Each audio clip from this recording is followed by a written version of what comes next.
Hello, everyone. Karen Kelly here from K2 Perform. Wanted to add a quick video to support the blog I wrote as it relates to, having soft skills to produce the hard results. Now, this article speaks directly to tech sales, as there's a real need for it there, but I would say this is sales across the board. And really what I talk about in the blog are three areas. And, if we're going to coach our team, and create a safe space for them, allow them to feel heard, supported.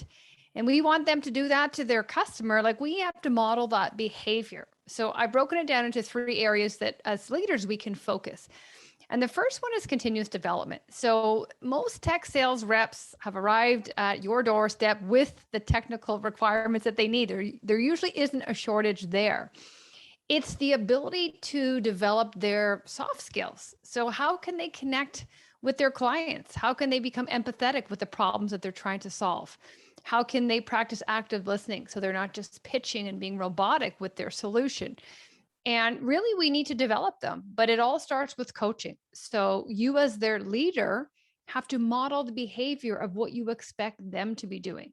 So are you seeking to understand? Are you connecting with them? Are you understanding their personal and professional goals? So at the end of the quarter when they get their commission check, like, what is that going to? What motivates them? Because this level of engagement translates to your customers, and that's what you want. So really, you want to develop your people. And I would say, focus on those soft skills. Those are the ones that are harder to really hone. And I think especially for the technical sales folks who struggle with that. The second one is look at your talent pool. So a lot of times, we're putting a lot of emphasis on the top performers. And, you got to look at all levels of the pool. So the bottom, the middle, and the top. And what I would suggest here is examine why people are at the bottom. Usually it's will or skill. And if they're at the bottom and you've exhausted all resources and it's no longer a good fit, you need to move quickly. Okay. And what I've seen in the past is this, they hang around too long and they start eroding culture. And the message it sends to your core and your top performers are, it will just hang on to everybody. And you're not really valued here. And what's going to happen is the people at the top are going to leave because they don't feel valued anymore. And they can't, when they look at the team, they can't see themselves in those bottom performers who really aren't a good fit and are just, they probably should be let go. So I would say if you've identified that, act quickly and move on. The third one is effective communication. And I think this is always, a real requirement for leaders. But think about what you're doing now. You're managing your team remotely, and mental health is an issue.